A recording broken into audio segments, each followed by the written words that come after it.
Dubai आखिर इतना अमीर कैसे हुआ? दुबई अपनी लग्जरी लाइफ और अमीर शेखों की वजह से बहुत फेमस है। क्या आपने सोचा है कभी कि आखिर दुबई इतना अमीर कैसे हुआ? क्योंकि 20 साल पहले तक दुबई में सिर्फ रेत के अलावा और कुछ भी नहीं था। फिर ऐसा क्या हुआ कि दुबई इतना अमीर बन गया? आप जरूर ये सोच रहे होंगे कि वहां तो तेल की खदानें हैं और इसी वजह से वो अमीर है, पर ऐसा बिल्कुल भी नहीं है। आपको हैरानी होगी इस बात से कि दुबई में जो पैसा तेल की वजह से आता है वो टोटल रेवेन्यू का सिर्फ 1% होता है और बाकी का 99% पैसा कहां से आता है। तो चलिए देखते हैं, आइए इनसे मिलिए। ये है मोहम्मद बिन रशीद अल मखदूम, एक विजनरी लीडर, यूएई के प्राइम मिनिस्टर और दुबई के रूलर। आप सोचते होंगे कि नेक्स्ट वीकेंड का क्या प्लान है, तो ये सोचते हैं कि 10 साल बाद का क्या प्लान है। जी हाँ, यही वजह है कि इन्होंने एक ऑयल बेस्ड इकोनॉमी को बनाया एक टूरिज्म बेस्ड इकोनॉमी। दुनिया में तीसरे नंबर का टूरिस्ट डेस्टिनेशन होने के साथ साथ ग्लोबल डेस्टिनेशन, ग्लोबल हब बना है दुबई। तो सिर्फ इसी शख्स की वजह से और इनकी सोच की वजह से। इनकी सोच कुछ ऐसी है कि ये या तो द ओनली वन बनना चाहते हैं या फिर द नंबर 1। चाहे कुछ भी हो, पर वो खुद को एवरेज कंडीशन में नहीं रखना चाहते। अगर वो टावर बनाएंगे तो सबसे बड़ा बनाएंगे, नहीं तो नहीं बनाएंगे। आप देख सकते हैं रिजल्ट, बुर्ज खलीफा।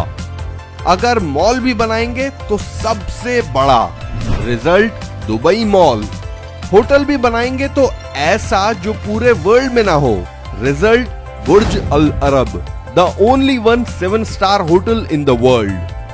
और शेख मोहम्मद यही नहीं रुकते, वो डिज्नीलैंड वालों के लिए भी प्रपोजल लेके गए कि दुबई में सबसे बड़ा डिज्नीलैंड बनना चाहिए।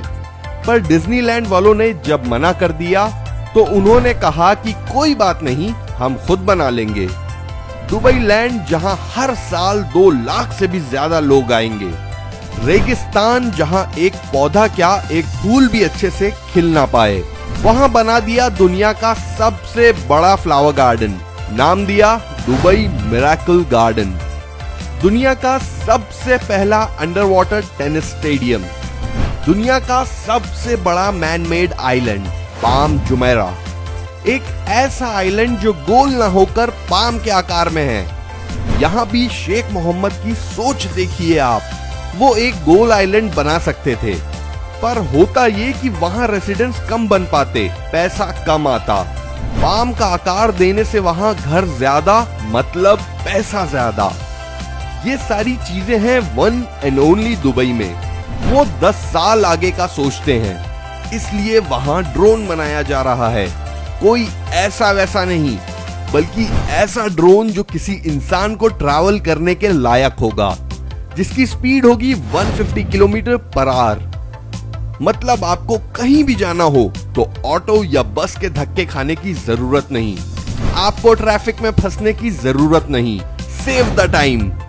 टाइम के साथ साथ ये मेहनत भी कम करना चाहते हैं, इसलिए इनका प्लान है कि कुछ सालों बाद दुबई में सिर्फ ऑटोमेटिक गाड़ियां ही दिखाई देंगी, मतलब एक ड्राइवरलेस गाड़ियां, जिससे एक्सीडेंट होने के चांसेस भी कम हो जाएंगे।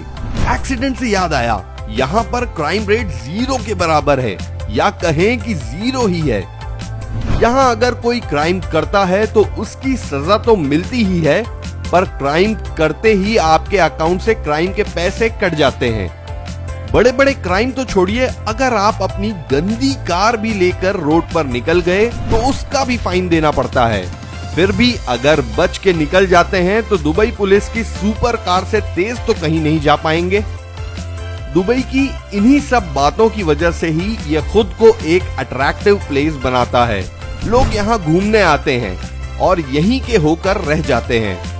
यही वजह है कि यहाँ जितने भी शेख रहते हैं उनमें से 10% ही यहाँ के लोकल हैं। लोग यहाँ इसलिए भी रहना पसंद करते हैं क्योंकि यहाँ की गवर्नमेंट कोई भी टैक्स नहीं लेती।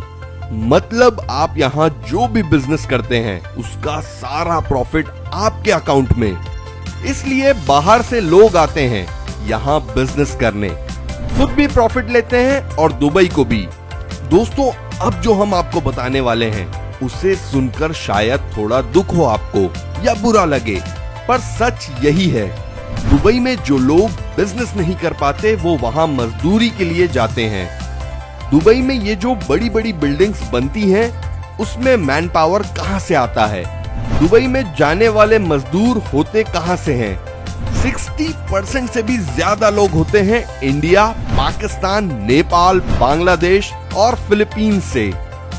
यहाँ से जाने वाले लेबर 50 डिग्री की तपिश में काम करते हैं और वहां के शेख अपनी किसी 5 स्टार होटल के किसी रूम में बैठकर आराम फरमा रहे होते हैं, क्योंकि दुबई ना टैक्स लेता है ना ही वहां रहने के लिए कोई परमिट, तो लोग वहां खींचे चले जाते हैं।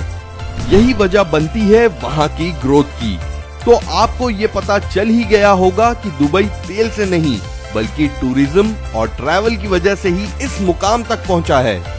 जो बिजनेसमैन वहां जाते हैं अपनी लग्जरी लाइफ को छोड़कर आना नहीं चाहते और वहीं के होकर रह जाते हैं। तो हो गया ना दुबई का डबल प्रॉफिट। आगे और क्या क्या ग्रोथ करता है दुबई, ये तो वक्त ही बताएगा। खैर, थोड़ा सा वक्त लेकर आप भी बता दीजिएगा कि आपको ये वीडियो कैसा लगा। ये था NCR टाइम्स।